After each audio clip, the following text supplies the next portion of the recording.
Lecture de la lettre de saint Paul apôtre aux Éphésiens. Frères, Dieu est riche en miséricorde.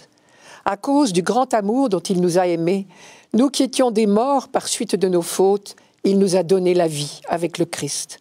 C'est bien par grâce que vous êtes sauvés.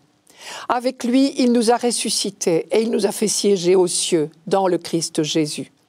Il a voulu ainsi montrer au long des âges futurs la richesse surabondante de sa grâce par sa bonté pour nous dans le Christ Jésus. C'est bien par la grâce que vous êtes sauvés et par le moyen de la foi. Cela ne vient pas de vous, c'est le don de Dieu. Cela ne vient pas des actes, personne ne peut en tirer orgueil.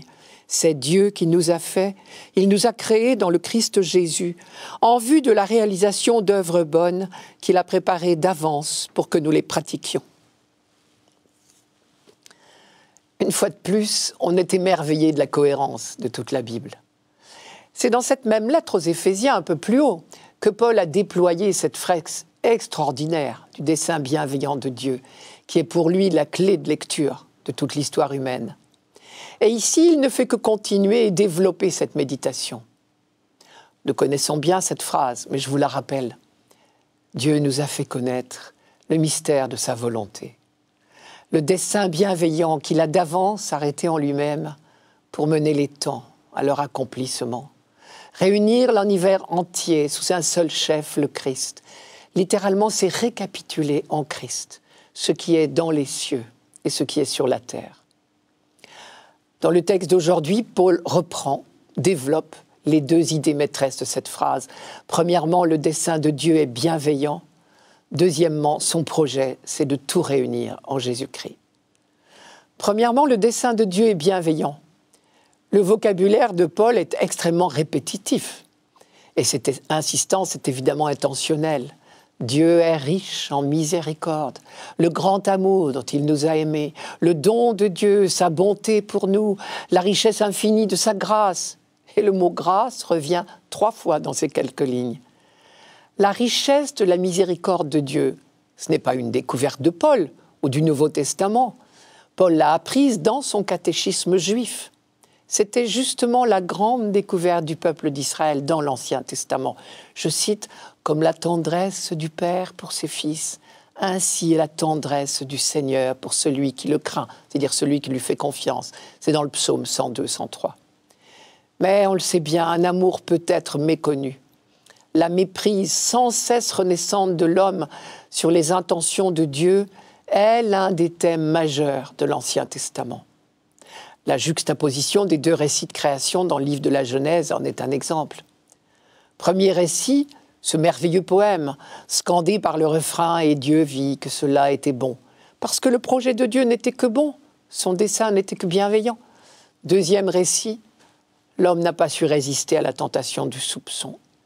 Peut-être, après tout, les intentions de Dieu n'étaient-elles pas si généreuses que cela ? Peut-être Dieu était-il inquiet des trop grands progrès de l'humanité ? Notre malheur, c'est que cette méfiance nous détourne de Dieu et donc de notre source de vie. Dieu avait bien prévenu. Le fruit de l'arbre de la connaissance de ce qui rend l'homme heureux ou malheureux n'est pas à notre portée. Mais la mise en garde de Dieu a été mal interprétée. Et Paul y revient très souvent. Cet homme soupçonneux, détourné de Dieu, n'est qu'un vieil homme, proche de la mort. Il n'a même pas la force de revenir à la source, de se rapprocher de Dieu. Il faut que Dieu lui-même l'attire à lui. Comme le dit Jésus dans l'évangile de Jean, « Dieu a tant aimé le monde qu'il a donné son Fils, son unique, afin que tout homme qui croit en lui ne périsse pas, mais ait la vie éternelle.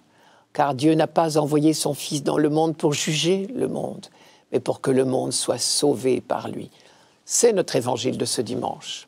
Et voilà le grand amour dont Dieu nous a aimés.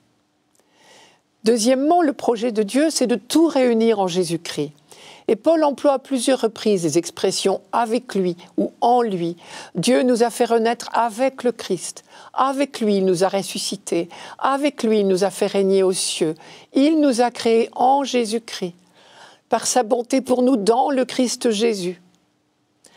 C'est un mystère proprement insondable pour nous. Et pourtant, c'est le sens même de notre foi. L'humanité est appelée à ne faire plus qu'un en Christ. C'est notre vocation ultime.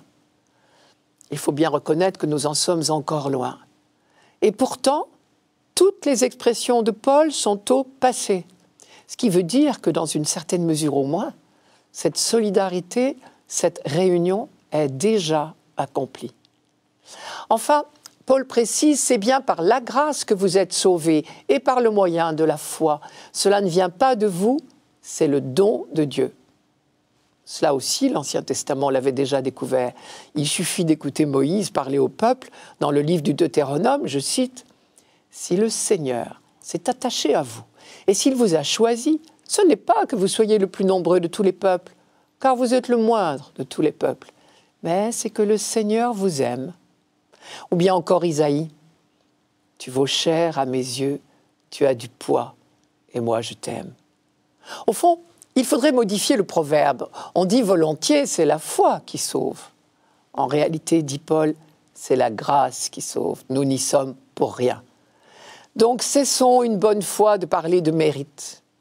Mais comme chacun sait les cadeaux, on est libre de les accepter ou non. La foi, c'est cela peut-être, tout simplement, accueillir librement et humblement le don gratuit de Dieu.